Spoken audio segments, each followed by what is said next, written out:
There are countless doors all over the world that haven't been opened for decades, and even centuries. The question is why?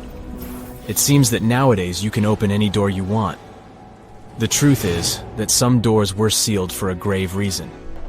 And so far, nobody has found out what treasures and mysteries they hide. Here are 4 doors that keep their secrets all too well. The Taj Mahal. First up, we've got the Taj Mahal in India, one of the most romantic places in the world. Shah Jahan commissioned it in 1631 and dedicated it to his 3rd wife, who he loved like crazy. They were married for 19 years and had a whopping 14 kids together. But unfortunately, she passed away while giving birth to their last baby. Shah Jahan was heartbroken and decided to build an epic tomb to remember her by. The construction took a whopping 20 years to finish. The building has quite an interesting layout. The design is super unusual with these 4 massive 130-foot tall minarets that stand on the corners of a huge platform. They're not just there for looks. Back in the 17th century, architects were having some serious issues with buildings collapsing under their own weight. So, the chief architect of the Taj Mahal made sure to place those minarets as far away from the tomb as possible. And he even tilted them in a way so that if they did fall, they wouldn't wreck the rest of the Taj Mahal. Talk about planning ahead. The Taj Mahal is hiding some crazy secrets. There are sealed rooms all over the place that nobody is allowed to enter. And if you check out photos of the building from the riverside, you can spot 2 basements. But guess what? They're sealed up too. Nobody knows what's inside or why they've been locked up since the time of Shah Jahan. Apparently, there's a good reason why those rooms are off limits. Some researchers think that they were built using marble, which turns into a different substance called calcium carbonate if it's exposed to carbon dioxide. And when that happens, little bits of marble start chipping off like crazy. To make matters worse, there's no air flowing into these rooms. That means that if too much CO2 builds up in the basement, the 4 minarets could collapse. But wait, there's more. Some people think that the body of Shah Jahan's wife can be found in one of these sealed-up rooms in pristine condition. Why not? Who knows what the mysterious rooms might keep? The Great Sphinx of Giza. The Great Sphinx of Giza is shrouded in mystery. It's not just the largest monolith statue in the world, but it's also a hybrid creature with a woman's head and a lion's body that originates from Egyptian and Greek mythology. It's also very ancient. It's estimated to be around 4,500 years old. The construction of this marvel took about 3 years and required 100 workers who were not slaves and were treated with delicacies like sheep and goat meat. It is also thought that it used to be much more massive than it is now. Archaeologists found huge stone blocks and abandoned toolkits near the site. However, the real secrets of the Sphinx lie underground, near its paws. A group of scientists used a seismograph to detect 2 hidden chambers beneath the Sphinx's paws. Some people think that these rooms might be the legendary Hall of Records, which holds ancient scrolls revealing the secrets of the universe. I mean, that's way cooler than any library I've ever been to. Rumor has it that the Egyptians even had info on Atlantis stashed down there, which is like a super old version of a conspiracy theory. Unfortunately, we can't go on an adventure to check it out just yet. The chambers presumably have 2 entrances, but both remain sealed. The researchers haven't yet received the green light to check out their theory. Let's hope they won't keep us in suspense forever. Sri Padmanabhaswamy Temple. This temple is located in the beautiful state of Kerala in India. This temple is famous for more than just its breathtaking beauty. Underneath the temple there are 6 vaults, creatively named A, B, C, D, E, and F. The enormous iron doors to these chambers add to the mystery of what's behind them. A few years back, the authorities decided to open these vaults to the world, but it wasn't an easy task. You can't just open the doors and enter the vaults. It required a lot of work. It took them a while, but finally, in 2011, they opened 5 of the 6 chambers. And guess what they found? Tons of treasure. Bags of gold, precious gemstones, and priceless diamond jewelry. The estimated worth of everything found in the vaults is a whopping $1 trillion. It's like the temple was the real-life inspiration for Aladdin's Cave of Wonders. But wait, I said 5 of the 6. What happened to the last one? Vault B has remained closed, but not for lack of trying. They simply didn't manage to open it. There is even a belief that it's fatally cursed. Legend says that only a saint or sage can break the curse by chanting a specific mantra.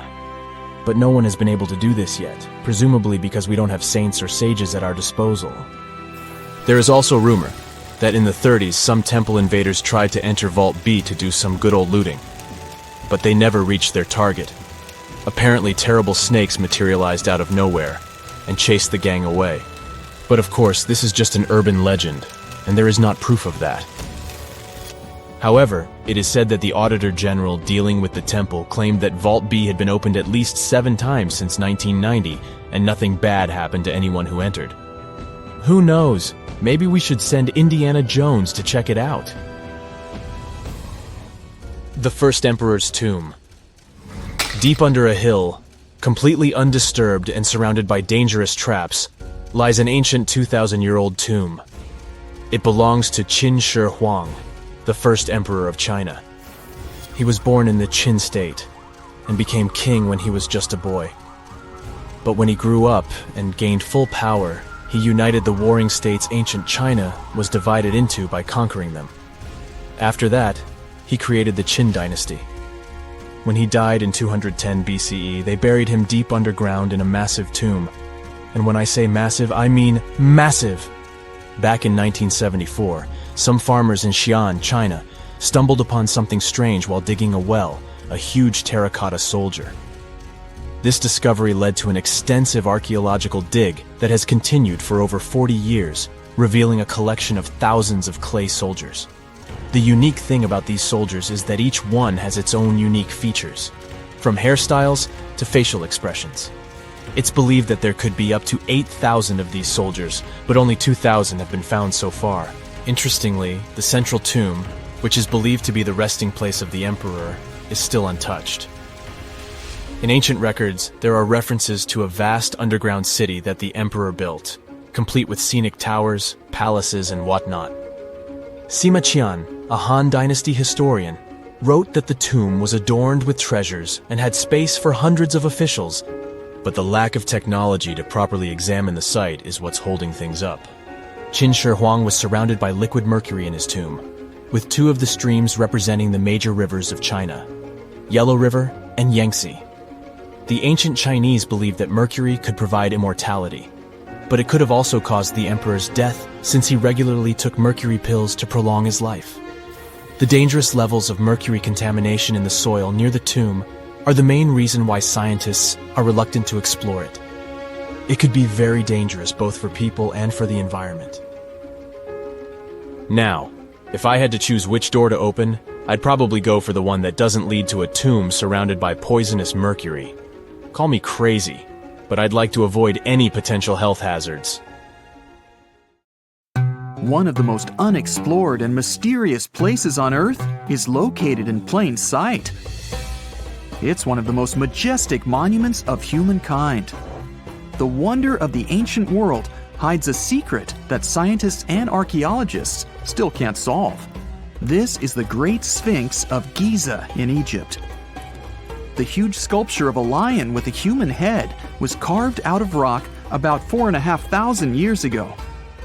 Scientists still don't know the exact date of its creation and are also unaware of who built it and what for.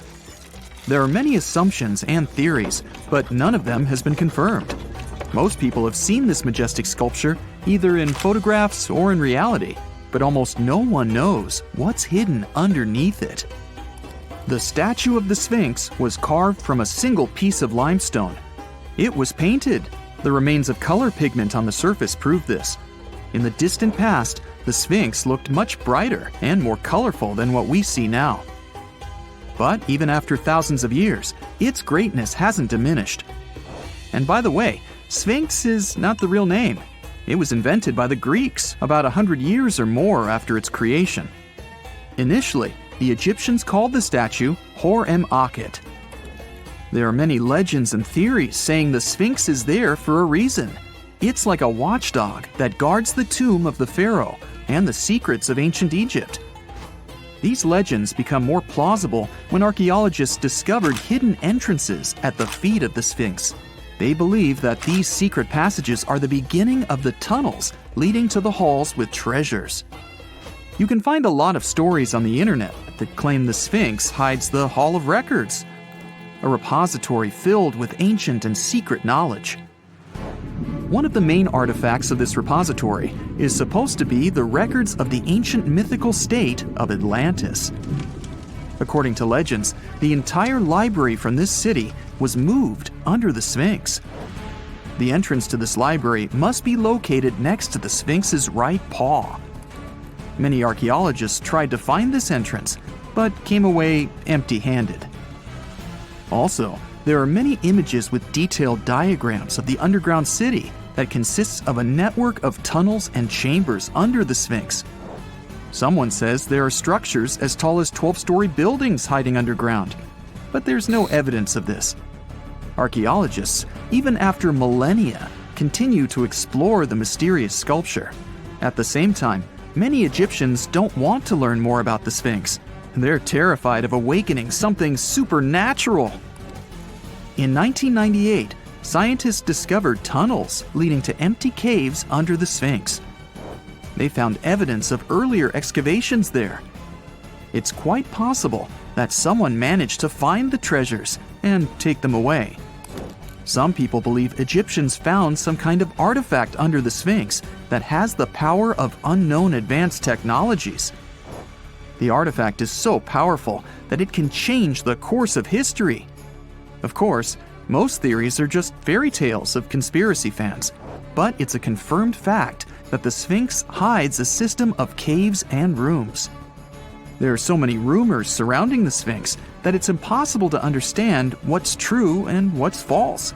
In any case, it's difficult and dangerous to study the sculpture because active excavations can destroy it.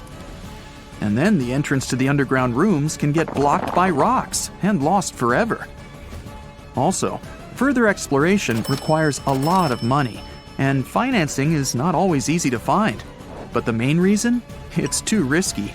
There's no guarantee that people will be able to get out of the underground labyrinths.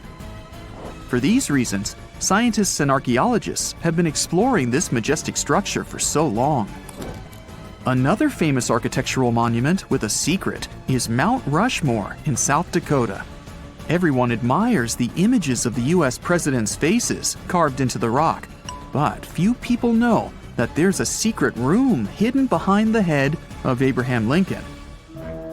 The architect of Mount Rushmore wanted to carve slabs on the rock with the record of the main stages of the country's history.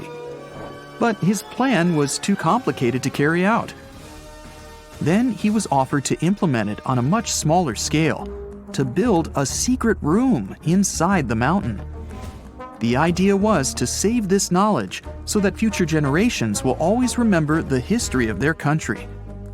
Unfortunately, the architect didn't have time to finish his work. The construction stopped for several decades. But in the late 90s, the project was resumed. Porcelain enamel panels depicting the history of the US were placed in the room. It's possible that these plates will be stored there forever. But people can't see them, at least for now. The room is inaccessible to tourists as it's too difficult to get inside. Another secret room is located in the Empire State Building. More precisely, it's not even a room, but a place where you can take cool photos. Almost all tourists gather on the observation deck of the 86th floor to enjoy a stunning view of Manhattan. But there's another deck with panoramic windows on the 102nd floor. There are way fewer people there because almost no one knows about that place. Fortunately, access to this deck is open to everyone. You probably won't have to wait in line for a long time to take a photo. You'll feel special because you're in such a secret place where there are almost no people. But the coolest place is even higher, on the 103rd floor. This is a spacious observation deck where celebrities get their photographs taken. It's not a public place, but if you know the right people, you can get there. There are almost no security measures on the site. Only a low ledge between you and an abyss. That's why crowds of people are forbidden from coming here. It's not so easy to get there. and you're unlikely to succeed without a guide. First, you need to choose the right elevator that will take you there. Then you'll go through several engineering rooms filled with pipes, electrical panels, and other technical stuff. The final part of your way is a set of stairs inside a tiny corridor. And here you are, at the top of New York. Now we're in Paris. See the Eiffel Tower? Inside it, there are restaurants and observation decks. But if you try hard, you can find a secret apartment. Now it's a museum, but it was built so that people could live in it. The architect of the tower, Gustav Eiffel, created this apartment in 1889 for himself. It's almost at the very top of the Eiffel Tower. Imagine what a beautiful view he observed every day. He was the first and only tenant. No one else could gain access to this place. When the architect passed away, the apartment remained empty for a long time. Only recently, they restored it and turned it into a museum. Inside, the epoch of the last century is recreated. They even put wax figures of Gustav Eiffel, his daughter, and the American inventor Thomas Edison inside the room. This place is filled with an endless stream of passengers, office workers running late, visitors from other cities, noise, and train whistles. At Grand Central Station in New York, among all these sounds, you can hear the sound of a ball hitting a racket, if you're in the right place. A real tennis court is hidden inside New York Central Station. It belongs to a tennis club that arranges corporate games for employees of many companies. The club was opened in the 60s. Now we're moving to London, Charing Cross Road. It isn't easy to find one secret place here. To do this, you need to look carefully at your feet. Do you see these sewer grates in the asphalt? Inside them, you can notice two signs with the name Little Compton Street. Yeah, there's another street right below you. It disappeared from all maps at the end of the 19th century. Charing Cross Road was built over it. The identification signs that you see are part of old engineering tunnels. There's another interesting place in London. It's located in the southeast corner of Trafalgar Square. At first glance, it looks like a thick lamppost, but there are too many tourists walking around. You come closer and realize that one person can easily fit inside the post. The lamppost belongs not to an electrician, but to a police officer. Yeah, this is the smallest police station in the world. It was built in the 1930s and used as a watch post. Officers had to sit there one by one and watch Trafalgar Square. That always attracted a lot of pickpockets and all kinds of other criminals. This summer, you finally decide to go on that once-in-a-lifetime round-the-world trip. The first stop of this exciting adventure is in Europe. You start your journey in Italy, the country of pasta and pizza and delicious gelato. Ah, there it is, the world-renowned Leaning Tower of Pisa. You buy your ticket and get inside the crooked monument. You're about to climb 251 slippery stairs, so watch your step and don't forget to breathe. The white marble stones are astounding, and from time to time, you peep outside to enjoy the view of the city. Congratulations, you've made it! You've reached the top of the bell tower and can take all the selfies you want. The Leaning Tower of Pisa is one of Italy's most iconic landmarks. During your hike up the stairs, a guide tells you it's actually a medieval monument. It was built between the 12th and 14th centuries, taking over 200 years to finish. And in case you're wondering if it's always been tilted, I can say without a doubt, yes it has. Once they finished the third floor, the bell tower started sinking. The thing is, the very name Pisa comes from the Greek word that means marshy land. The ground there is extremely soft, made of clay, mud, and sand. And architects have been trying to save the day ever since they built the tower. At the top of the 185-foot-tall monument, you take your time admiring the city. How many terracotta rooftops can you count? If you walk toward the south side of the monument, you may feel closer to the ground. This is because the Leaning Tower of Pisa tilts toward the south. At one point, it leaned almost 5.5 degrees and still didn't fall. Today, when you visit the monument, the guide might tell you the tower is leaning less. A few years ago, the world's best architects and engineers did some construction works next to the monument to keep it from falling over. They dug several tunnels and took out over 38 cubic meters of soil from under the north side of the tower. So now the tower is tilting at an angle of only 4 degrees. So if you want to take one of those classic photos where you're holding up the tower, you better hurry. Who knows how long the tower will still be leaning? Now it's time for you to make your way to Rome. This city is basically an open-air museum, and you have to check it out for yourself. It's scalding hot, but you're lucky. Today, you're visiting the baths of Caracalla.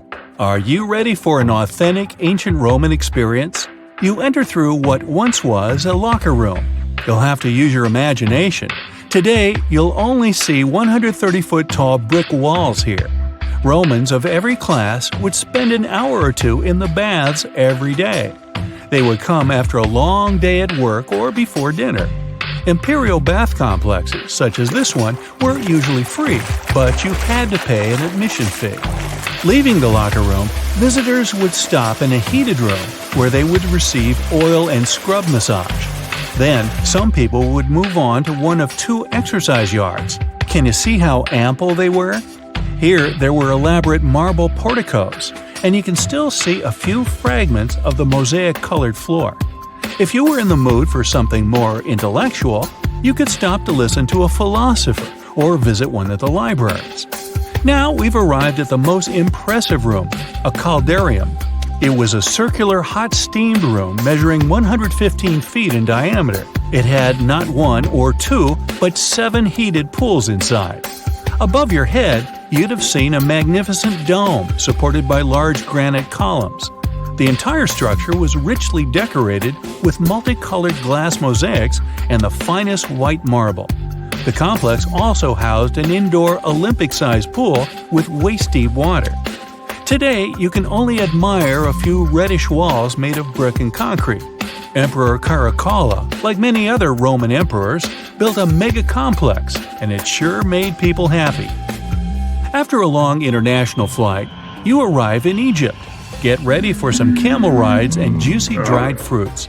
Does anyone here love dates? You leave your hotel at dawn and make your way to the outskirts of Cairo. You drive past the Nile River toward the West Bank. Don't forget to take some pictures. In the distance, you spot a large monument. It's the Great Sphinx of Giza. Can you believe people created this monument over 4,500 years ago? Once you get closer, you see the Great Pyramids just north of the Sphinx. You learn that, unlike the pyramids, the Sphinx was carved directly from the bedrock of the Giza Plateau. Until today, it's one of the largest statues in the world, measuring 66 feet in height and 240 feet in length from paws to tail.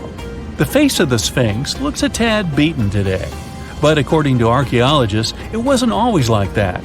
A Photoshop reconstruction of the Sphinx gives it a very different look. As you can see, at one point, the Sphinx's nose was chopped off together with parts of the chin.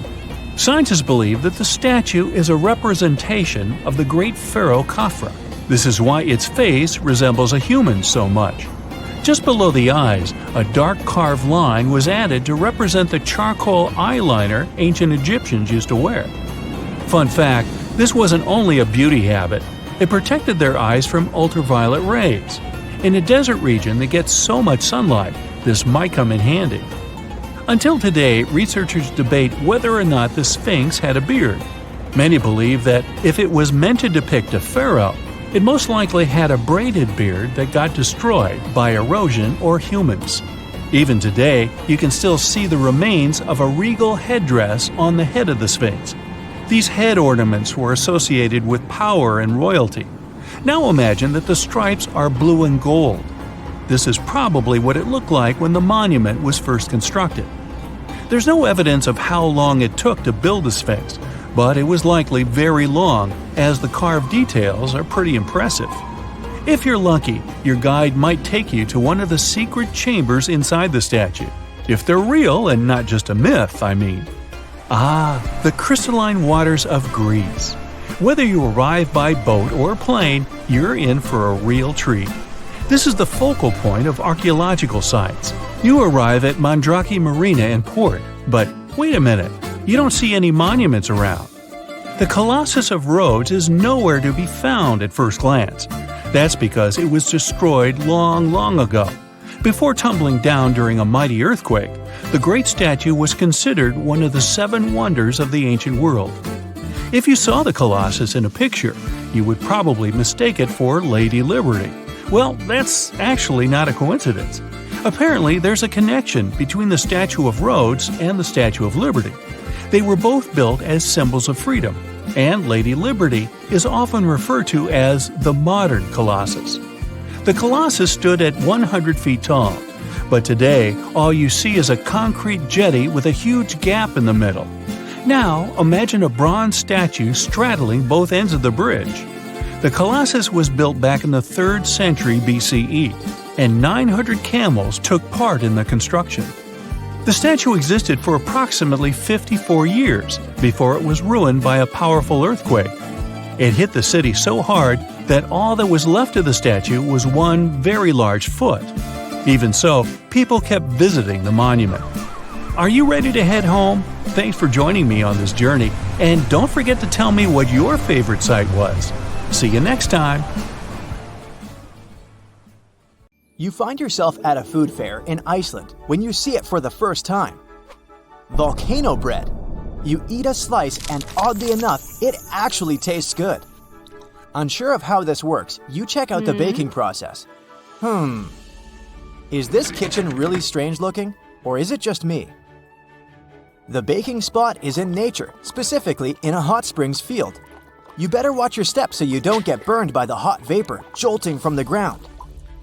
Now, a local baker shares their traditional rye bread recipe with you. Rye flour, check. Yeast, check. You mix it all together and pour it into a metal pot. Next on the list is digging the hole where you'll place the pot to bake. You dig for about 16 inches until you can see the water bubbling from the ground. If you want to do it like a local, you'll use your finger to check the water temperature. Yikes, that's hot. Actually, the ground is heated by lava. Iceland is one of the most volcanic regions in the world, with over 30 active volcanoes at any one time. After you bury the bread in volcanic soil, you leave it there and wait 24 hours until it's ready. The next day, the bread is fully baked and super tasty. And the best part is, you just participated in an ancient Icelandic tradition. People have been doing this since at least the 1800s. Imagine it's your first day of work in a museum, and your assigned task is to clean the mask of Tutankhamun. You grab your cleaning utensils and then, oh no, this can't be happening. You just broke Tutankhamun's beard. I never wish this to happen to anyone, but this is actually a true story. Back in 2014, an employee at the Egyptian Museum knocked off the beard of Tutankhamun's mask and glued it back on, hoping no one would notice. This mask was discovered in 1922 and is considered one of the 10 symbols of our human civilization. Oh, and the best part of this story? It took historians until 2016 to discover the poor glue job. So, if you visited the museum between 2004 and 2016, maybe you saw the glued beard. If I say Sahara, what comes to mind? An infinite desert landscape, right? Well, according to scientists, the Sahara isn't always a desert. From time to time, it becomes green. But you probably won't be seeing this in your lifetime. Every 10,000 years, the Sahara lives through a humid period, where the sand gives way to lush green vegetation and sparkling lakes. This happens due to a tilt in the Earth's axis, which affects different weather patterns around the globe. Can you imagine the Sphinx surrounded by rainforest? It's mind-blowing. And speaking of the Sahara, say you traveled back to 1800 BCE. If you timed it right, you might get to see the construction of the so-called Black Pyramid in the city of Dashur. These are not the famous Giza pyramids, but they serve the similar purpose of being a final resting place. In 1892, archaeologists excavating the area found an important part of the Black Pyramid that was lost for centuries. The benben, also called a pyramidion, was the tip of ancient Egyptian pyramids. A benben consists of a solid block, usually made of limestone. Most of them were covered with gold and reflected the first rays of light from the sun every day. Can anyone get me a time machine, please?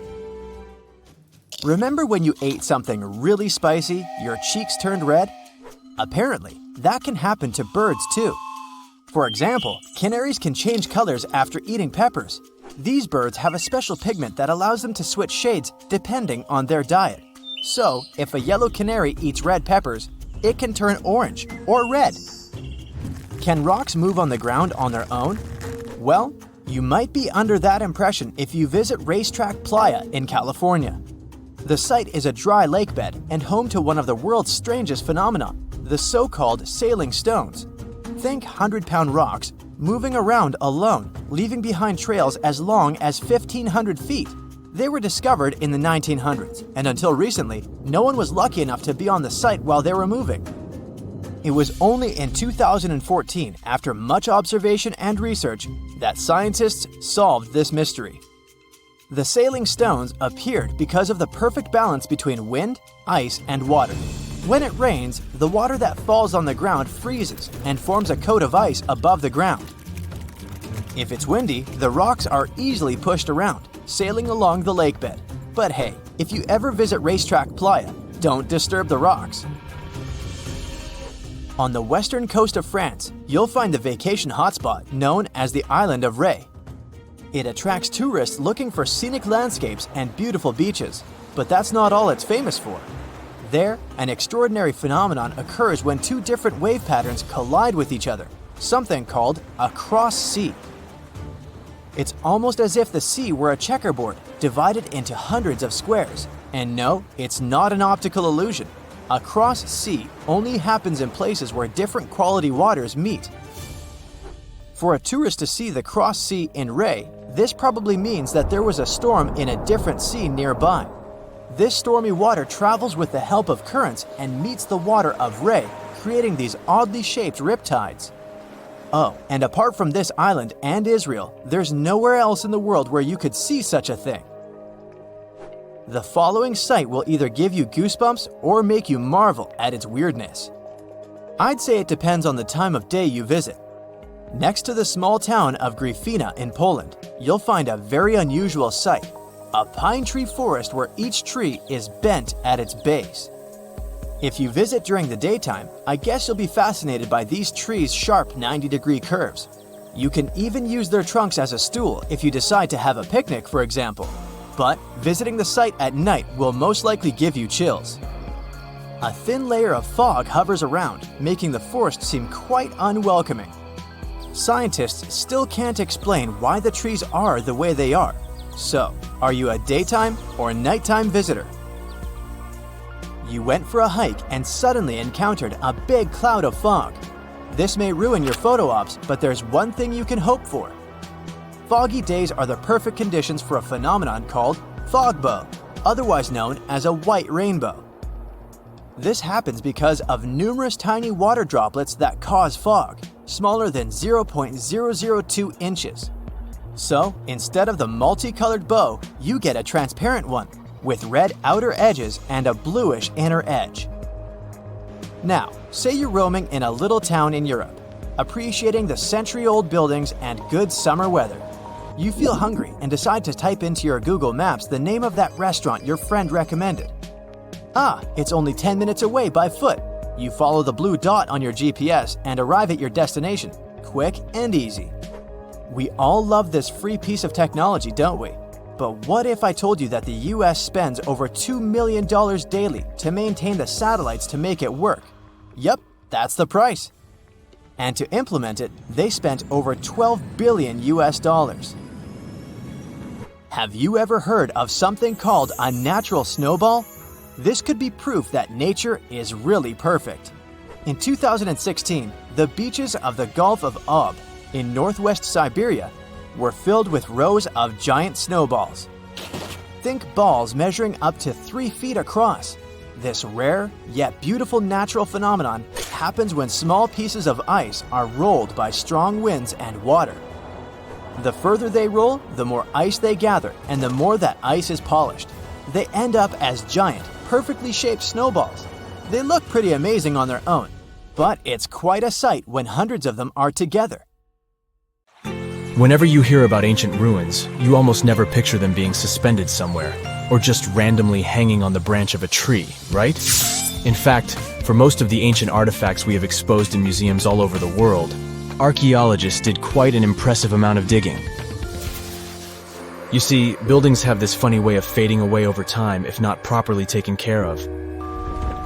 Sometimes we need to reuse some building materials, so an older construction may be sacrificed in the process.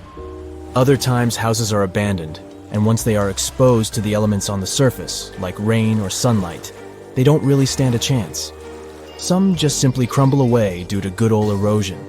So the only way a piece of architecture can survive the test of time is if it's somehow gotten buried deep down. Now, how did they end up buried in the first place? Well, it's quite the comedy of errors. Ancient cities had a habit of gradually raising their ground level like a kid adding toppings to their ice cream sundae. You see, these settlements were always busy collecting food and building materials to keep up with their ever-growing population. But hey, who has time to deal with waste and rubbish? It wasn't exactly high on their to-do list back in the day. So when it came to building new houses, ancient civilizations found it much easier to save their sweat and tears by piling up the rubble and constructing right on top. But that's not all. Rivers would also occasionally flood and deposit a layer of sediment on the city floors, further encapsulating those ancient constructions. And in those dry regions like the desert, where the wind likes to show off its sand and dust dance moves, you can bet it was a constant struggle to keep the establishments clean. One hilarious example is the Sphinx, which had its head buried in sand until a group of archaeologists unearthed it in 1817. Some ancient towns eventually got covered up because they were completely abandoned. With less human activity to control their expansion, plant seeds couldn't resist the opportunity and sprouted all over the place. They gobbled up carbon dioxide from the air and grew, adding more and more bulk to the ground. Those cheeky roots even decided to stabilize the soil made from decaying plant matter, creating layers upon layers of earthy goodness. It's like the ultimate DIY project Mother Nature embarked on, with plants as her loyal helpers. The act of digging into the secrets of ancient civilizations is not just about unearthing a lost world. It's also an epic quest to reveal the hidden treasures beneath layers of history. But how do archaeologists know where to dig in the first place? If everything is covered in layers upon layers of sediments, debris, and plant roots, they must have some sort of system they rely on before embarking on a new project, right? For starters, they're not always the ones suggesting an archaeological dig in a certain location. Let me explain.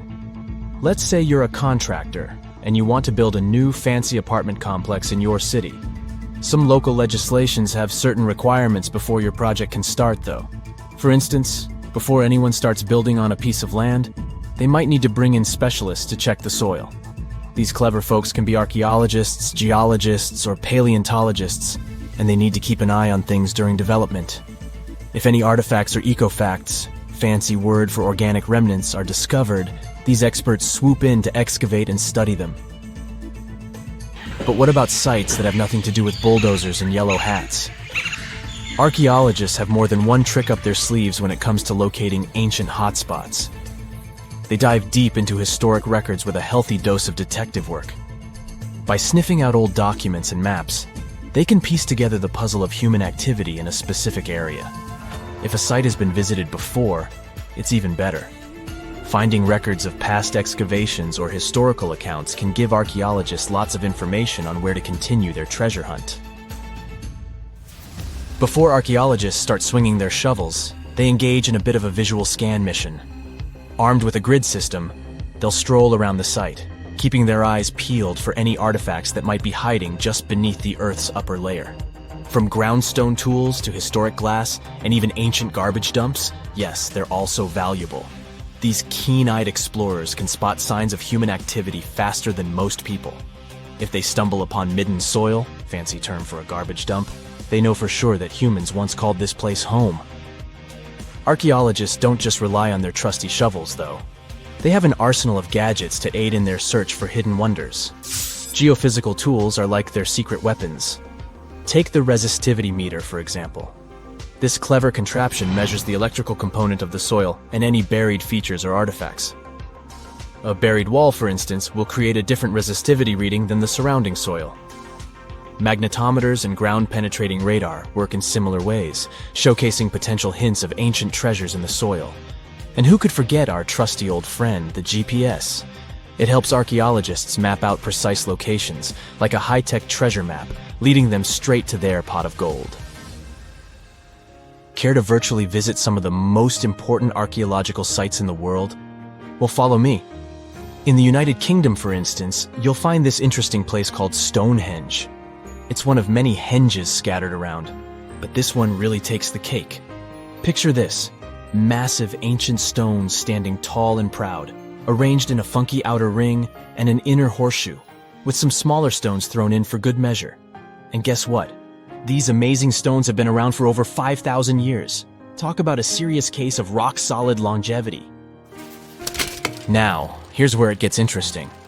According to local folklore, the legendary wizard Merlin whipped out his magic wand and poof! He teleported these massive stones all the way from Ireland. Apparently, some giants had assembled them there, but Merlin decided they would look much better at their new location. Others think it's just the ruined remains of an old Roman spiritual edifice. These amazing structures were built by our Bronze Age ancestors. With their simple tools and limited tech, they managed to create this monumental masterpiece. Impressive, right? Unfortunately, there's still so much we don't know about this area. Stonehenge's initial purpose remains a mystery to this day. Sure, there are lots of theories, but scientists have yet to agree on the subject. However, we do know that it's perfectly aligned to catch the sunrise during the summer and winter solstices. The ancient city of Pompeii is an equally amazing archaeological site. Picture this: Mount Vesuvius, a notorious troublemaker, decided to throw a volcanic tantrum and completely covered this ancient Roman city. It turned it into a time capsule, located outside present-day Naples in Italy. Fast forward to the year 1748, when a bunch of adventurous explorers stumbled upon Pompeii. Lo and behold, they discovered a treasure trove of well-preserved goodies: streets, houses, food. Probably a bit stale by then. Blingy jewelry, fancy sculptures, colorful frescoes, everyday household items, and even animal and human remains. It was like an epic archaeological party. From the looks of it, Pompeii had it all. Fancy houses and villas, a massive 20,000-seat arena, cute little artisan shops, hangouts like taverns. And let's not forget the saucy spots like those luxurious bathhouses for some intense pampering. There's also the Sanctuary of Apollo, where people used to gather for their daily dose of worship. And of course, the bustling heart of the city, the Forum of Pompeii, where all the cool people used to hang out. And guess what? Pompeii is so cool that it made it to UNESCO's World Heritage List back in 1997. That's like the ultimate Hall of Fame for historical awesomeness.